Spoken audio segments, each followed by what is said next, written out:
Okay, it's 6 p.m. GMT here in London. So we are going to be looking at Procter Gamble, uh,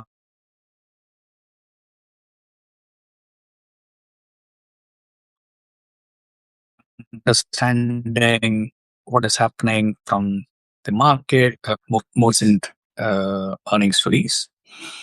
Um, for full disclosure, Procter Gamble has been part of our anchor portfolio, so which means that we've taken a long position on Procter and Gamble for quite a long time now.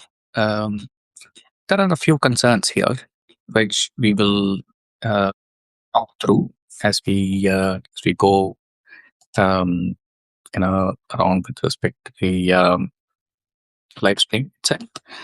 Um so essentially, what we'll be doing today is to talk through the key risks that we have observed, and essentially the sort of decision that we are making, whether we want to hold, whether we want to trim this position, whether we want to continue being long on Procter and Gamble.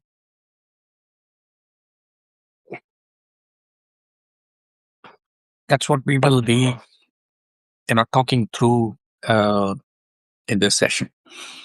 So, just to give a background here, we are a listed liquid institutional grade hedge fund.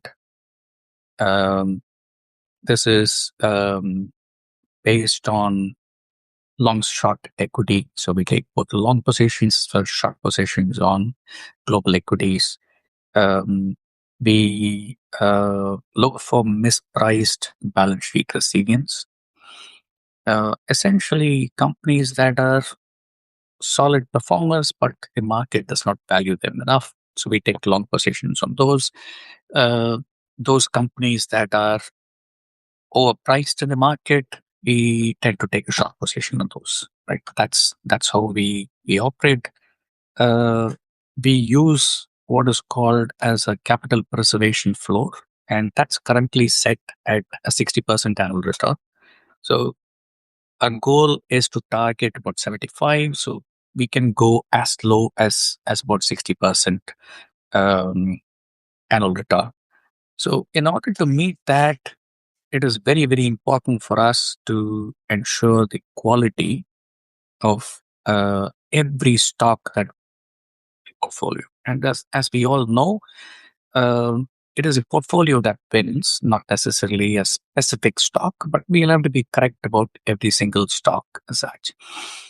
The way we do this is we run these strategy reviews. These are once in 2 weeks.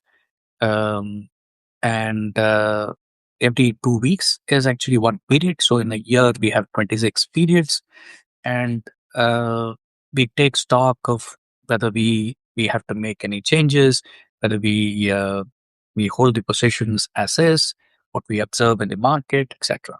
Some key observations that we see here are Procter and Gamble, basically consumer products company. Uh, a large part of their revenue comes from what we call, the baby and health uh, sort of a sector. That's where a large part of their revenue comes from. Baby, feminine, family care segment. Uh, that's where their revenue is. Now, what are the main risks that we've seen with Procter and Gamble?